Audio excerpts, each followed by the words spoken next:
It's like the no's keep coming thick and fast, of course, for the former, well, some might say, favourite royals that were the Duke and Duchess of Sussex. That is, of course, Prince Harry and Meghan Markle. This time, though, it's very much a swift no. As ever, let me explain.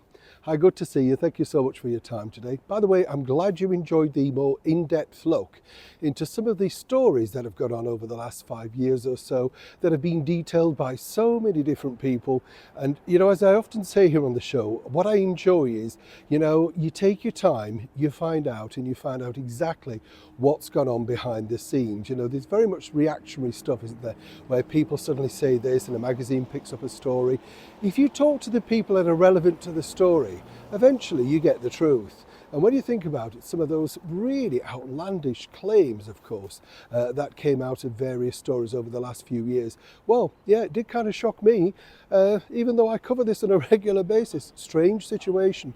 Do check it out if you haven't. Full-length version still available free for everybody. No coffees, no buy-in, no subscriptions. Just enjoy the show. Now let's get back, of course, to your royal story of the day.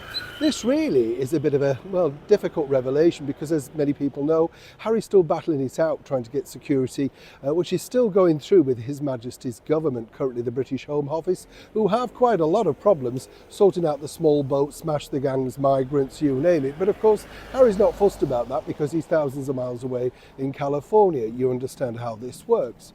Moving forward, though, this is where it becomes even more difficult, as one can imagine, simply because, you have to look at it and think this is what he truly believes in, that this is going to be very detrimental to the British monarchy, because right now we don't want to pay for any more. We're already paying for people that are coming here illegally. We don't want people who are illegal but just staying away because they don't want to participate in what they're being paid to do. You get the picture.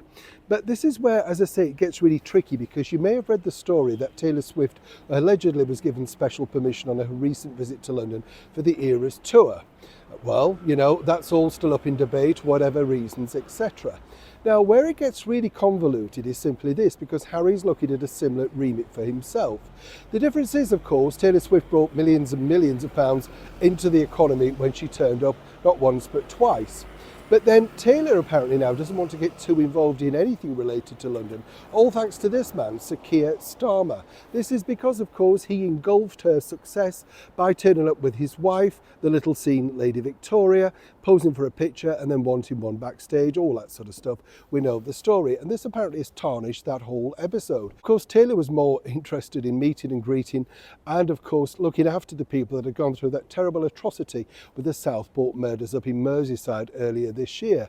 That was her main focus, and I do applaud her for that. But according to a source, as ever allegedly, Prince Harry would like to reach out to see if there's anything they could discuss, liaison, that sort of stuff. Apparently his team, again, allegedly. But where it gets really fascinating is, of course, he is placing himself up there as a pop megastar, a superstar. When he comes over to London, as we've seen recently, and this will be used against him, he turns up, say, for the Well Child Awards or, the Invictus support and that sort of stuff, and he's given the usual afforded security via the Royal Crown. No problems, no hissy fits, that sort of stuff. That will be the applicable, literally, sort of security that is going to be offered.